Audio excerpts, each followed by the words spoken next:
There are nights when the mind becomes so loud that even silence feels uncomfortable. Not because the world around you is noisy, but because something inside you has not rested in a very long time. You answer messages. You keep moving. You keep trying to improve yourself, to heal yourself, to become someone more lovable, more peaceful, more worthy.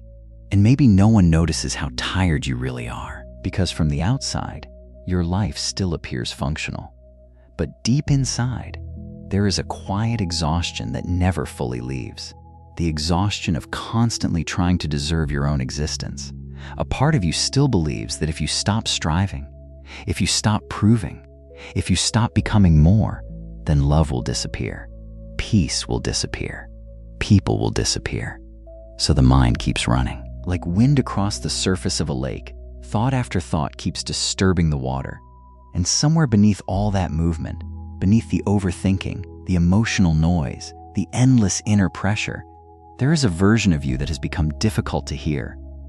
Not broken, not lost, just buried beneath years of trying to earn what should have never required earning in the first place. Maybe that is why even moments of rest still feel heavy. Because the body may pause, but the heart is still performing. Still asking quietly, am I enough now? Buddhist wisdom has long spoken about this kind of suffering. Not the dramatic kind, not the suffering the world easily sees, but the silent suffering that comes from resisting yourself for too long, from abandoning your own inner stillness, while searching everywhere else for relief. And perhaps the deepest tragedy is this: the more desperately we chase love, peace, or validation, the further away from ourselves we begin to drift. Like someone stirring the surface of a lake, hoping the water will finally become clear. But clarity does not come from force. It comes when the water is finally allowed to be still. So for a few moments, there is nothing you need to prove here, nothing you need to become. Just listen quietly. And maybe, somewhere beneath the noise you've been carrying, you will begin to recognize the part of yourself that has been waiting patiently to finally feel safe enough to rest. There is a kind of loneliness that does not come from being alone. It comes from constantly feeling like you must become someone else before you are finally allowed to rest. And over time, that feeling changes the way you move through life.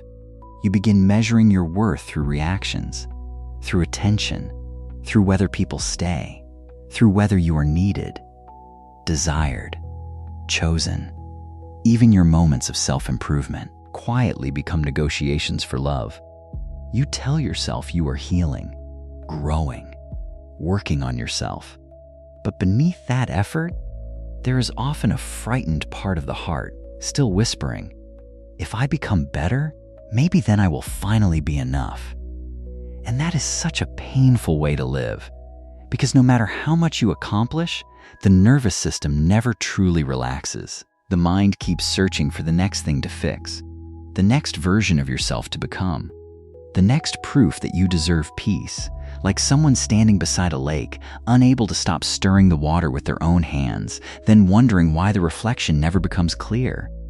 The exhaustion is not only mental, it settles deeper than that. It becomes spiritual, quiet disconnection from yourself. You begin abandoning your own inner world just to maintain connection with the outer one. You laugh while feeling emotionally distant. You keep conversations going while secretly feeling empty afterward.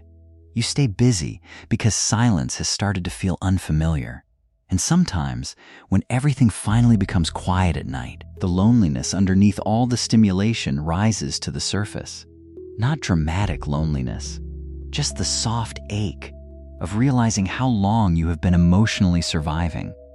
Instead of truly resting inside yourself, Buddhist wisdom speaks gently to this kind of suffering, not with judgment, not by demanding that you suddenly become enlightened, but by quietly asking, what if the pain was never caused by your lack of worth, but by the endless effort to prove it?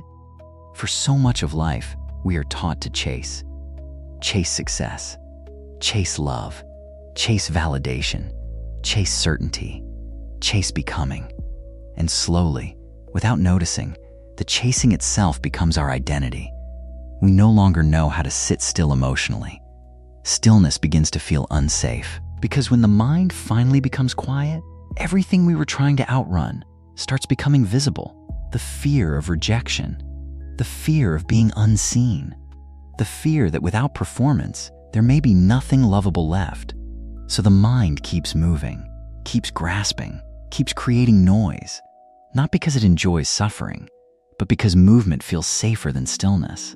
But suffering grows in resistance. This is one of the deepest truths hidden beneath Buddhist teaching.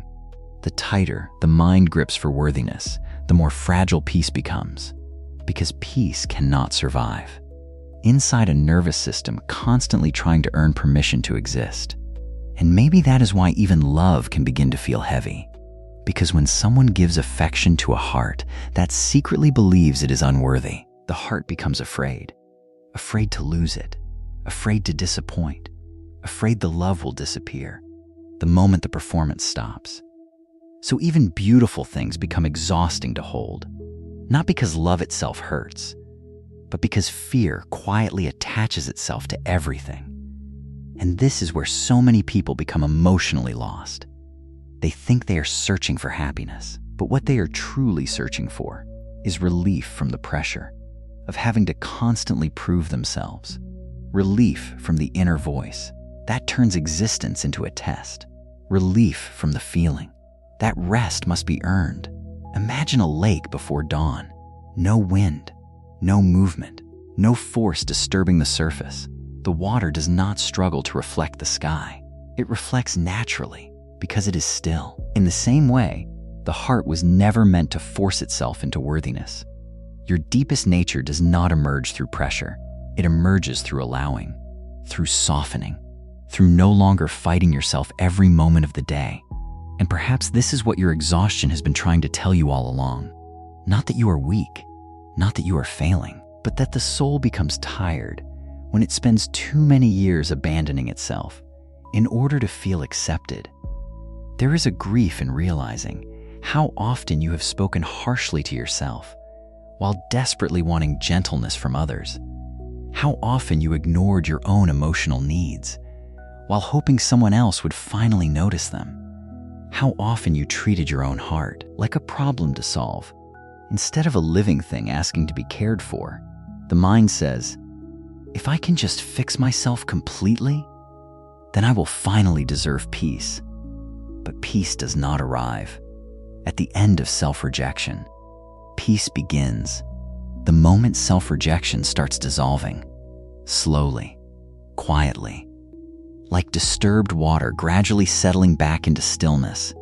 You do not need to become perfect to stop suffering.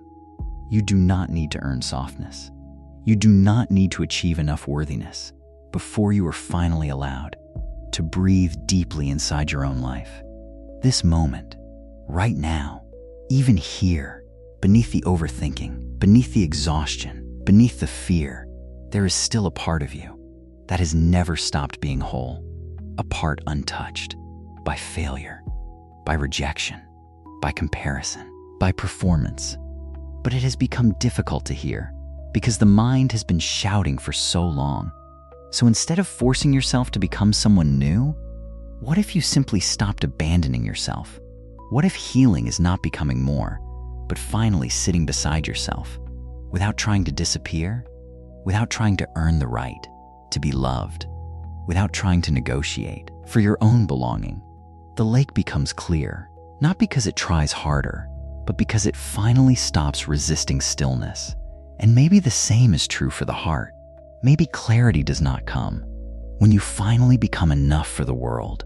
Maybe it comes when you stop asking the world to decide whether you are enough to begin with. And maybe, for the first time in a long time, you do not need to fight yourself anymore. Not tonight. The lake does not become clear all at once. The water settles slowly, almost invisibly. A little less resistance, a little less fear, a little less noise disturbing the surface. And perhaps healing has always been quieter than we imagined. Not a dramatic transformation, not suddenly becoming fearless, but simply reaching the point where your own presence no longer feels like something you need to escape from, There is something deeply peaceful about no longer chasing yourself, no longer trying to outrun your imperfections, no longer bargaining for your worth, no longer exhausting the soul, trying to become acceptable enough to deserve rest. Because beneath all the striving, you were never truly asking to become more lovable. You were asking to feel safe, safe enough to soften, safe enough to stop performing, safe enough to exist without proving.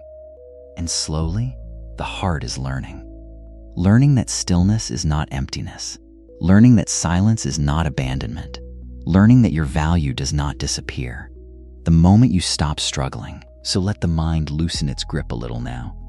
Let the breath arrive naturally. Feel the quiet space around you. Nothing to force, nothing to earn, nothing to become before this moment is allowed to hold you gently. Just this breath, just this body growing softer, just the sound of your own existence, no longer needing permission to be here. And maybe that is enough for tonight. Maybe peace begins exactly here, not in becoming someone new, but in finally no longer leaving yourself behind. If a part of your heart quietly recognized itself in these words, perhaps it was never asking to be fixed. Perhaps it was only waiting to be met with kindness. So before you sleep tonight, take one slow breath and allow yourself to rest, like still water beneath the moon, without needing to prove that you deserve the calm.